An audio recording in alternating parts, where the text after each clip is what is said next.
Chapter 4. Early July was an absolutely glorious time for picking flowers.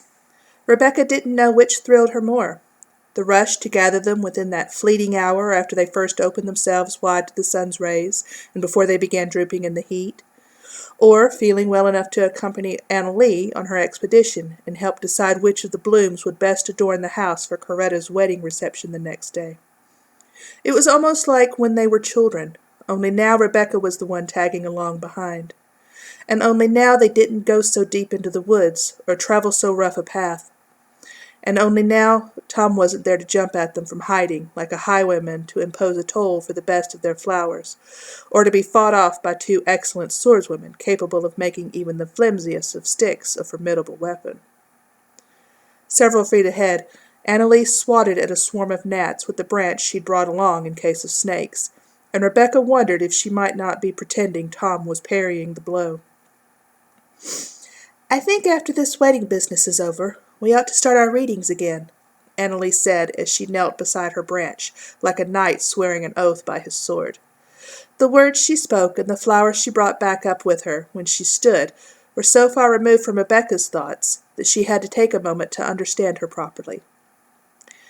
"You make it sound like the wedding is a chore," she replied. "I don't mean it that way, but honestly it is a bit of one when you come to it. We've all been so distracted by it we've lost all sense of normality." "Well, isn't change good?" "Very seldom," Annalise said, shortly, then continued in a lighter tone. "When I marry, I shan't have people making such a fuss. He and I shall go to Mr. Moore's house, knock ever so frankly on his door, and have him perform the legalities quite simply." "You shall do no such thing. You'll make Papa lavish you with yards and yards of white lace, and spend months on your dress, and invite every soul in the county to a ball in your honor." "You'll just have to remind me of what I said this day." Rebecca saw the hesitation in Annalise's breath after she said that, and felt some small sense of relief. Annalie knew her sister wouldn't live to see her wedding day, for all her pretense to the contrary. She would survive her death intact, Rebecca was certain. If only she could be so sure of John. "But that is all beside my point." Annalie began walking again, trying to hide the memory of realization, no doubt. If she pretended nothing was wrong, perhaps some miracle would make it so. She was more like her mother than she knew. "What I want to know is where you want to take up in our reading," Annalie said. "And please don't say another tragedy. For all that I love Hamlet, there are enough deaths in that one to last me quite some time." "A comedy, then," Rebecca replied, as though she, too, could pretend to not have a care in the world. There was no need, after all, to discuss inevitability with Annalie. "Yes, but which comedy? I'm partial to Much Ado About Nothing, but you don't like Beatrice." "It's not that I dislike her. I simply worry for poor Benedick with such a wife." "Poor Benedick, indeed. If a man spoke to me the way he spoke to her, I'd give him a lick he'd not soon forget." Annalie struck a tree with her branch for emphasis, letting fly a shower of dead bark in the process. "And I dare say he'd turn it back on you twofold. But let's not argue about make-believe people. Would As You Like It suit you?" "It's tolerable, I suppose. That Orlando's so mealy-mouthed, though. Rosalind would have been twice the man if she'd kept up as Ganymede." "I wonder that any man will win you. You're such a fickle creature," Rebecca laughed. "You fault one character for speaking too coarsely, and the other for speaking too fine." "For a man to be really worth knowing, he should be plain-speaking and confine himself to matters of substance." "And let his wife speak on all things insubstantial?" Annalie threw a handful of dried leaves at her. "No, my words are always of substance." "And of course you're the best judge of that." "Of course." Annalie arched her eyebrow in that affectation of Tom's old habit that she'd taken up over the past year and a half. It, like so many things about her, seemed to Rebecca to indicate a wish to pretend Annalie had died and Tom had lived. This was a pretense that would not continue if Rebecca had any say.